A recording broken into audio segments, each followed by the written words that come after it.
Bab 29, Pertemuan Tiga Kaki dan Jebakan Baru. Suasana di salah satu hotel bintang 5 di Jakarta terasa kontras dengan Bandung. Di sini, segalanya bergerak cepat, mahal, dan penuh rahasia. Randy tiba untuk pertemuan rahasianya dengan Mr. Adrian dengan perasaan campur aduk, takut, cemas, tapi juga penuh tekad untuk melindungi Salsa. Mr. Adrian menyambut Randy di suite eksekutif dengan tatapan dingin yang sama. Di ruangan itu, ada juga Mr. Darmawan, advokat GFC yang Randy temui sebelumnya. Ini adalah pertemuan tiga kaki, advokat, perwakilan pewaris, Mr. Adrian, dan calon sekutu rahasia, Randy. Terima kasih atas kedatangan Anda yang berani, Tuan Randy, kata Mr. Adrian, duduk di sofa kulit mahal. Mengapa Anda, putra dari Tuan Aris Wirayuda, yang adalah rekan bisnis potensial kami, justru menghubungi kami untuk memperingatkan kami? Randy menelan ludah. Ia harus jujur, tanpa mengungkapkan keraguan bahwa ia juga anak angkat. Ayah saya memiliki koneksi dengan Leo Wijaya dan Feng. Saya tahu Leo dan Feng bersekongkol untuk menjebak ayah, dan sekarang mereka mengincar Salsa. Saya mencintai Salsa. Saya tahu dia pewaris yang Anda cari. Mr. Adrian menyandarkan punggungnya, menatap Randy tajam. Kami sudah tahu tentang Nona Salsa. Kami tahu dia memiliki kuncinya. Tapi kami butuh konfirmasi. Mengapa Anda, yang baru saja mencampakkannya, tiba-tiba ingin melindunginya? Apakah Anda mengincar asetnya? Randy merasakan kemarahannya sendiri. Saya menjauhinya karena ayah saya mengancam akan menghancurkan beasiswanya dan mengiriminya surat teror. Saya menjauh untuk melindunginya dari kehancuran finansial. Tapi sekarang saya tahu, ayah saya dan Leo Wijaya berada di pihak yang salah. Saya ingin memperbaiki kesalahan saya. Mr. Adrian tersenyum tipis, senyum yang terasa sangat cerdas. Pengorbanan yang menarik, tapi pengorbanan itu harus diuji. Bisakah Anda memberi kami bukti tentang kolusi antara ayah Anda, Leo, dan Feng? Randy mengangguk. Leo dan ayah saya sedang merencanakan merger dengan sebuah perusahaan yang terkait dengan properti Feng di Lembang, properti yang diteliti Salsa.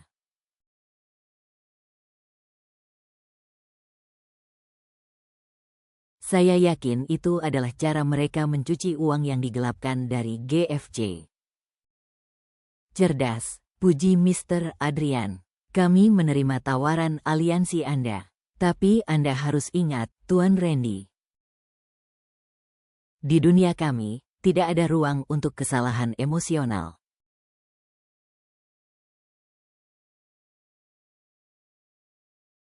Mr. Adrian kemudian mendekat. Suaranya merendih, berbisik, kami tahu betul tentang Anda, Tuan Randy. Kami tahu tentang ambisi ayah Anda, sang bandar beras, yang kini mencoba membeli nama Old Money. Dan kami tahu sesuatu yang Tuan Aris mungkin belum pernah ceritakan kepada Anda. Randy merasa seluruh darahnya membeku. Maksud Anda? Mr. Adrian tersenyum penuh rahasia, menolak memberitahu lebih banyak. Kami akan membahasnya nanti. Fokuslah pada misi Anda, menjadi mata-mata kami di dalam keluarga Wirayuda. Buktikan kesetiaan Anda kepada Nona Salsa, bukan kepada warisan yang Anda pegang saat ini. Randy meninggalkan pertemuan itu dengan perjanjian rahasia dan benih kecurigaan yang ditanamkan Mr. Adrian. Ia bukan hanya agen ganda, ia juga mulai meragukan seluruh hidupnya.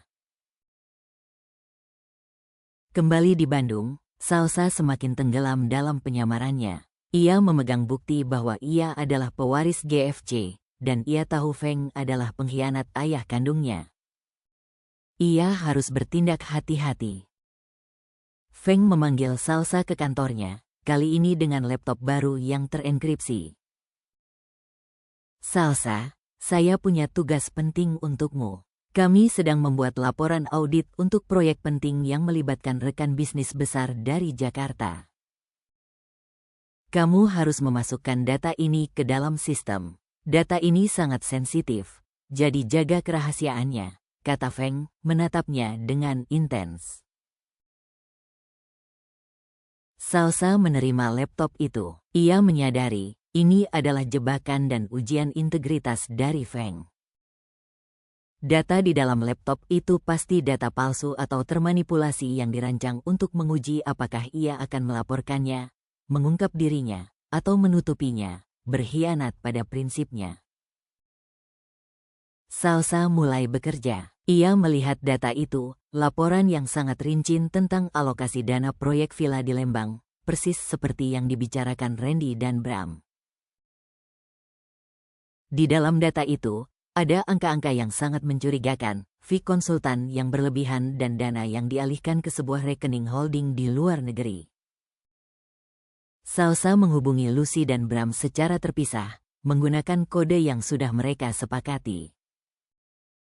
Salsa kepada Lucy, aku punya resep spesial, data, yang rasanya terlalu manis, mencurigakan.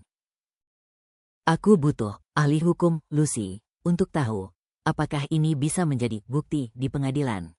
Salsa kepada Bram, aku punya cetak biru, laporan, dengan ukuran yang salah, manipulasi. Apakah ini bisa menghancurkan bangunan, proyek, jika dibongkar? Lucy dan Bram, memahami kode itu, segera mencari celah hukum dan teknis dari manipulasi data tersebut. Feng sengaja meninggalkan Salsa sendirian di kantor. Setelah 1 jam, ia kembali. Sudah selesai, Salsa?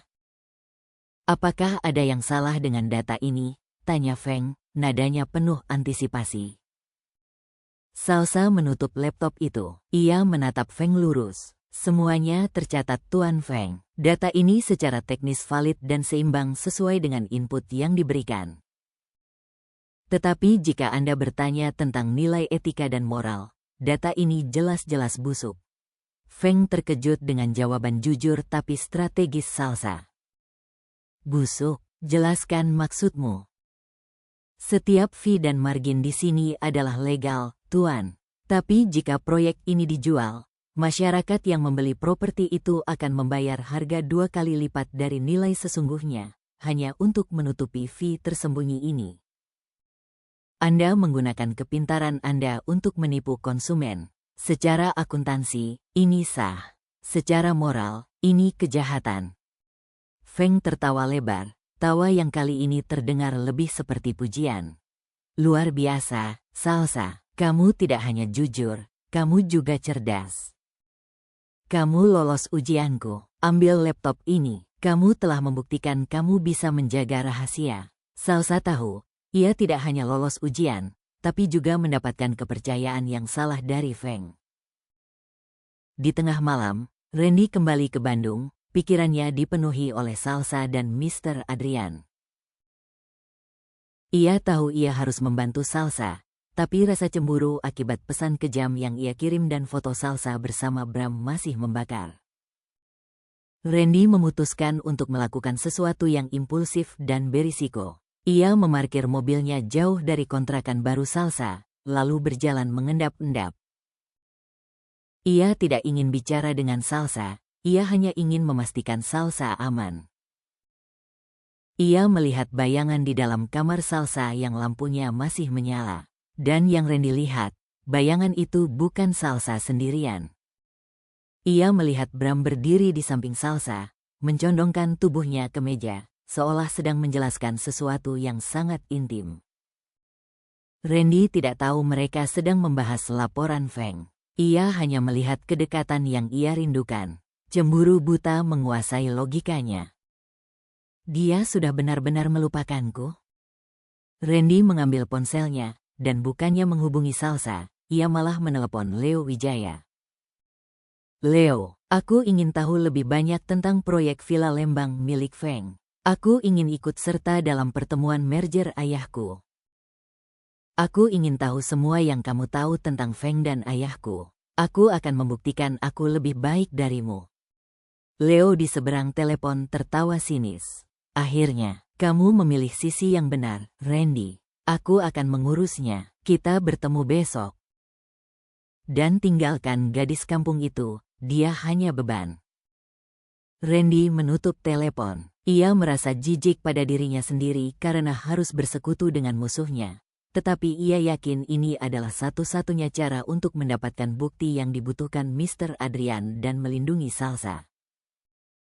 Randy tidak tahu bahwa saat ia berbicara dengan Leo, ia baru saja memasuki jebakan yang dirancang oleh Leo dan Feng. Leo telah menunggu Randy menghubunginya, dan kini, Randy secara tidak sadar sedang menjadi pion dalam permainan mereka, mengira ia adalah mata-mata yang mengendalikan alur cerita. Pagi berikutnya, Salsa dan Lucy berhasil menyatukan kepingan teka-teki. Bram memastikan secara teknis, manipulasi data Feng bisa menghancurkan proyek properti itu.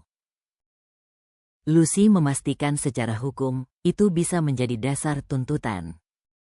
Salsa menatap kalungnya, inisial AS dan chip yang ia simpan di brankas mini Lucy. Tiba-tiba Lucy menunjuk ke ponselnya. Ada email masuk. Dari Mr. Adrian. Isi email itu hanya satu kalimat, disamarkan sebagai undangan seminar. Saya telah menerima konfirmasi, bukti. Seminar The Future of Legacy akan diadakan di Singapura 2 minggu dari sekarang. Silakan daftarkan diri Anda di Global Financial Corporation, GFC. Kami sudah mengirimkan visa. Salsa menatap Lucy, matanya dipenuhi tekad. Ini saatnya, aku harus pergi ke Singapura. Aku harus bertemu Mr. Adrian, dan aku harus menjadi pewaris GFC yang nyata. Salsa kemudian melihat keluar jendela. Ia melihat Randy sedang bergegas masuk ke mobil mewah ayahnya. Wajahnya terlihat serius dan dingin.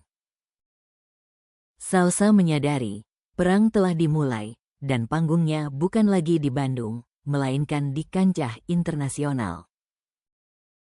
Randy telah memilih warisannya, dan Salsa kini harus membuktikan dia mampu mengklaim warisannya sendiri.